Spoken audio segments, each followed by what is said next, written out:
तो सभी को मेरा एक बार फिर से नमस्कार। और आज हम शुरू करने जा रहे हैं हमारा जो टेंस का सीरीज चल रही है उसमें से पास्ट कंटिन्यूअस टेंस। ठीक है, सबसे पहले हम क्या करते हैं, इसकी पहचान लिखते हैं। पहचान, तो पहचान में हमारा इसमें आएगा, जैसे हमने प्रेजेंट कंटिन्यूअस पढ़ा था उसमें हमारी पहचान थी रहा था, रहा है, रही है, रहे हैं आदि आ रहे थे। और इसमें जो हमारी पहचान आएगी सिर्फ है की जगह पर आ जाएगा था। ठीक है, तो वो पहचान हो जाएगी। इसमें लिखेंगे हम रहा था, रही थी, रहे थे आदि, इस प्रकार के शब्द आएंगे। अब देखना, ये जो शब्द हैं ये हमें क्या दर्शाते हैं कि हम कोई कार्य भूतकाल में कर रहे थे लेकिन वो पूरा नहीं हो पाया। तो एक हम ये भी पहचान लिख सकते हैं कि इस प्रकार के वाक्य इसमें आते हैं जिसमें हम भूतकाल में कार्य कर रहे थे लेकिन वह कार्य जारी था। जैसे हम घर से आए, हमारी माताजी खाना बना रही थीं और हम उनको खाना बनाते हुए ही छोड़ आए। तो इस प्रकार के कार्य जिसमें भूतकाल में कार्य जारी रहता है, ऐसे वाक्यों में रहता है हमारा कौन सा टेंस, पास्ट कंटिन्यूअस टेंस। ठीक है, तो ये हो गई हमारी इसकी पहचान। फिर हम लिखेंगे इसकी सहायक क्रिया।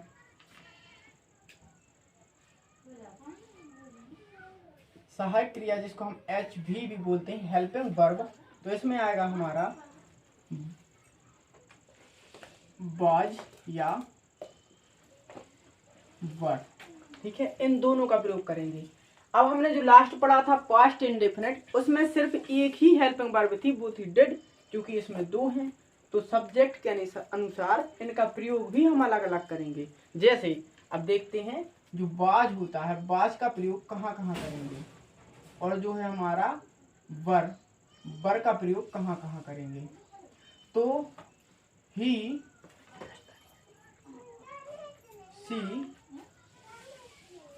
इट, नेम एवं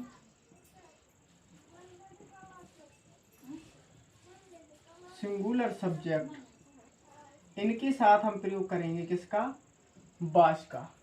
अब एक चीज सभी लोग विशेष रूप से ध्यान रखेंगे, इसमें नोट करके भी लिख सकते हैं कि हमारे जो एक और सब्जेक्ट होता है आई, तो आई जो सब्जेक्ट है वो हमारा जनरली हम इसमें उसमें प्लूरल सब्जेक्ट के साथ लिखते हैं, लेकिन यहाँ पर जो वाज का प्रयोग होगा वो कहाँ होगा, आई के साथ होगा, ना कि वर के साथ।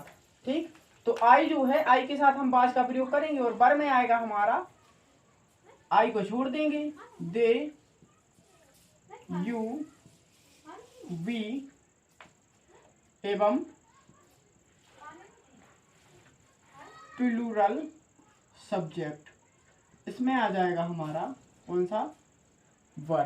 ठीक, तो दो चीजें क्लियर, वाज का प्रयोग करेंगे ही, सी, इट, नेम एवं सिंगुलर सब्जेक्ट के साथ जिसमें आई भी शामिल रहेगा। फिर वर का प्रयोग करेंगे दे, आई को छोड़ देंगे, दे, यू, वी एवं प्लूरल सब्जेक्ट के साथ। ठीक, इसके बाद हम देखते हैं इसकी मुख्य क्रिया। मुख्य क्रिया के रूप में हम किसका प्रयोग करेंगे, तो हेडिंग में लिखते हैं मुख्य क्रिया, जिसको हम MV से डिनोट करते हैं। इसमें मुख्य क्रिया में हम मेन वर्ब की फर्स्ट फॉर्म का प्रयोग करेंगे। जो हमारे पास 3 फॉर्म होती हैं तो इसमें हम प्रयोग करेंगे मेन वर्ब की फर्स्ट फॉर्म। लेकिन क्योंकि यह एक कंटिन्यूअस टेंस है तो कंटिन्यूअस टेंस में आप लोग हमेशा याद रखना, जहां भी कंटिन्यूअस कार्य जारी रहेगा वहां पर ING का प्रयोग जरूर होगा। तो हम इसके साथ ING का प्रयोग करेंगे। अब फिर इंपोर्टेंट चीज आती है हमारी इसमें स्ट्रक्चर।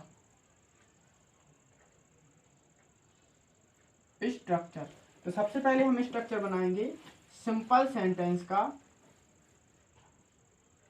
सिंपल में सबसे पहले क्या रहता है, इसमें रहता है हमारा सब्जेक्ट। सब्जेक्ट की बात रहेगी हमारी वाज या वर, जिसे हम हेल्पिंग वर्ब बोलते हैं। उसके बाद मेन वर्ब की फर्स्ट फॉर्म, फिर इसमें लगा देंगे हम ING, फिर लगा देंगे इसके साथ ऑब्जेक्ट और अदर वर्ड का प्रयोग करेंगे। तो ये हो गया हमारा किसका, सिंपल का। वैसे ही करेंगे जैसे हमने पास्ट इंडेफिनिट में बनाया था, लगभग वैसे ही। दूसरा आएगा हमारा इसमें नेगेटिव सेंटेंस। तो नेगेटिव सेंटेंस के लिए हम क्या करेंगे, सब्जेक्ट आप लोग ध्यान रखना, जैसे ही हम नेगेटिव सेंटेंस सिंपल को नेगेटिव में चेंज करते हैं तो कुछ नहीं करना है ज़्यादा, हमें सिर्फ जो हमारी हेल्पिंग वर्ब होती है और मेन वर्ब होती है उसके बीच में नोट लगा देते हैं। जैसे हम नोट लगाएंगे ये डू एस डायरेक्ट में आता है आप लोगों को, जैसे ही हम इसमें नोट लगाएंगे तो वो किस में बदल जाएगा, वो बदल जाएगा हमारा नेगेटिव सेंटेंस में। ठीक, तो फिर उसके बाद मेन वर्ब की फर्स्ट फॉर्म आईएनजी, फिर लगाएंगे हम ऑब्जेक्ट और अदर वर्ड, यह भी कंप्लीट। उसके बाद देखेंगे हम हमारा आएगा इसमें इंटेरोगेटिव सेंटेंस, आईएनटी से डिनोट करेंगे हम इसको। इंटेरोगेटिव सेंटेंस में भी आप देखेंगे हमें ज्यादा कुछ नहीं करना पड़ता है।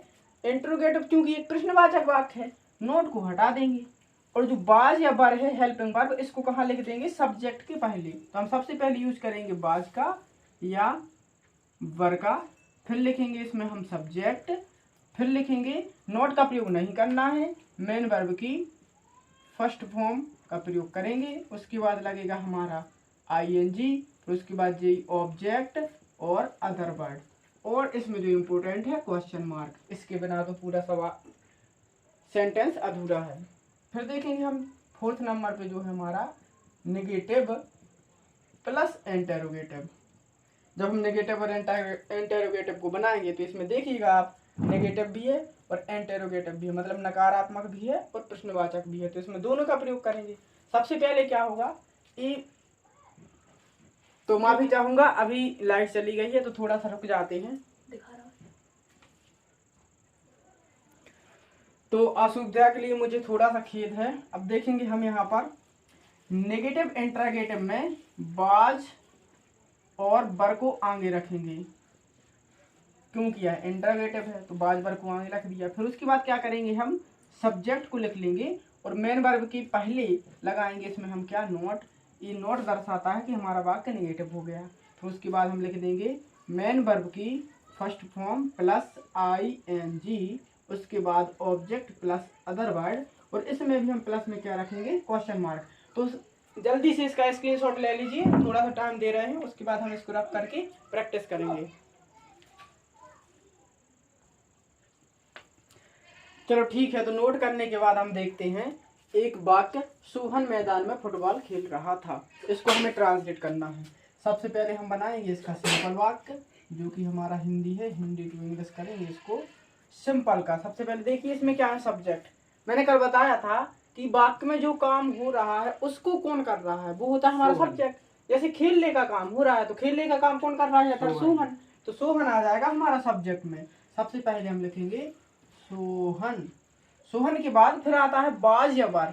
तो हमने अभी पढ़ा है आई, ही, सी, इट, नेम एवं सिंगुलर सब्जेक्ट के साथ किसका प्रयोग होना है, बाज का। तो हम इधर लगा देंगे बाज, सोहन बाज। बाज वर्ब में से हमने बाज का प्रयोग कर लिया, सब्जेक्ट लिख लिया, फिर आएगी मेन वर्ब की फर्स्ट फॉर्म। तो मेन वर्ब है इधर खेलना, खेलने को बोलते हैं प्ले, और इसकी फर्स्ट फॉर्म तो यही होती है, हमें इसमें लगाना है आईएनजी, तो हो जाएगा हमारा प्लेइंग। ठीक, फिर है ऑब्जेक्ट और अदर वर्ड। ऑब्जेक्ट में अब सोहन क्या खेल रहा है, सोहन खेल रहा है फुटबॉल, तो सोहन प्लेइंग फुटबॉल, फुटबॉल।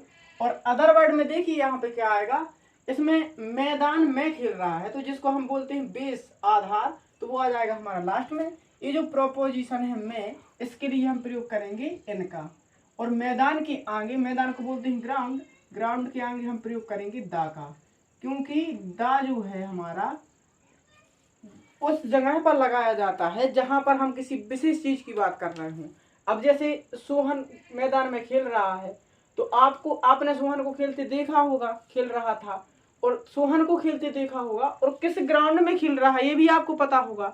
तो जब हम एक विशेष चीज की बात करते हैं अपनी, या फिर हम अपने उसमें माइंड में रख के उसको बात करते हैं, तो वहां पर हम क्या लगाते हैं, दा लगाते हैं। ऐसे तो है नहीं कि वो कहीं के भी ग्राउंड में खेल रहा होगा, एक विशेष ग्राउंड होगा, या तो उसके घर के पास होगा या कहीं भी। तो जब भी हम बात करेंगे तो उस ग्राउंड की हमें पता होगा कि वह ग्राउंड कौन सा है, तो इसलिए हम उसके आगे क्या लगाएंगे, दा लगाएंगे। फिर उसके बाद आता है हमारा नेगेटिव। नेगेटिव में हमें क्या करना है, सबसे पहले सब्जेक्ट, सब्जेक्ट में हम लिख देंगे सोहन, सोहन। उसके बाद बाज बर में से बाज का प्रयोग करेंगे, फिर नोट लगाना है, तो नॉट लगा देंगे। फिर देखें क्या है मेन वर्ब की फर्स्ट फॉर्म, तो प्लेइंग। फिर है ऑब्जेक्ट, ऑब्जेक्ट में यही आएगा हमारा फुटबॉल इन द ग्राउंड। फिर हमें बनाना है इंटेरोगेटिव सेंटेंस। इंटेरोगेटिव सेंटेंस में आएगा सबसे पहले बाज या बर, तो बाज का प्रयोग करेंगे क्योंकि सोहन है, और फिर बाज सोहन प्लेइंग। फिर आएगा हमारा नोट नहीं लगेगा इसमें, मेन वर्ब की फर्स्ट फॉर्म प्लेइंग और इसके साथ ING football in the ground.